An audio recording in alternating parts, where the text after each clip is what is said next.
আসসালামু আলাইকুম ওয়া রাহমাতুল্লাহি ওয়া বারাকাতুহু। আলহামদুলিল্লাহ। আপনি কি মনে করছেন যে আপনার জীবন থেকে বারাকা উঠে গেছে? আপনি কি সময়ের বারাকা পাচ্ছেন না? আপনি কি যা ইনকাম করছেন সেটা দিয়ে আপনার হচ্ছে না? আপনি কি অনেক বেশি ব্যস্ত, অনেক বেশি পরিশ্রম করছেন, তাও আপনি যথাযথ মূল্যায়ন বা রিটার্ন পাচ্ছেন না? আপনার জীবনটা যদি এমন হয়ে থাকে তাহলে বুঝতে হবে আল্লাহ সুবহানাহু ওয়া তাআলা আপনার জীবন থেকে বারাকা তুলে নিয়েছে, বরকত তুলে নিয়েছে। বরকত পেতে হলে আপনাকে দুইটি কাজ করতে হবে। আমাদের জীবনে যে বারাকা আল্লাহ উঠিয়ে নিলে আমাদেরকে দুইটি কাজ করলে সে বারাকা আল্লাহ সুবহানাহু ওয়া তাআলা আবার ফিরিয়ে দিবেন ইনশাআল্লাহ। প্রথম কাজ হচ্ছে প্রতিদিন কোরআন পড়া। প্রতিদিন each and every single day we need to read Quran. দ্বিতীয় যে কাজটি হচ্ছে পিতামাতার সাথে সদাচরণ করা, পিতামাতার আনুগত্য করা, পিতামাতা যা বলবে সেটা মানা এবং পিতামাতার সাথে উত্তম ব্যবহার করা।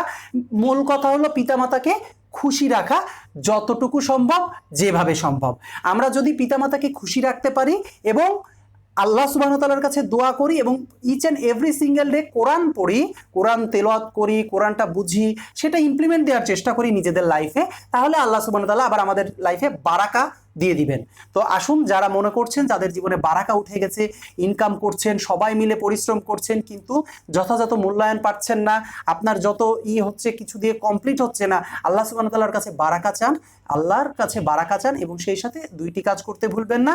একটা, প্রতিদিন কোরআন তেলাওয়াত করা এবং দ্বিতীয়ত পিতামাতার আনুগত্য করা বা পিতামাতার প্রতি কর্তব্যপরায়ণ হওয়া। আসসালামু আলাইকুম ওয়া রাহমাতুল্লাহি ওয়া বারাকাতুহু।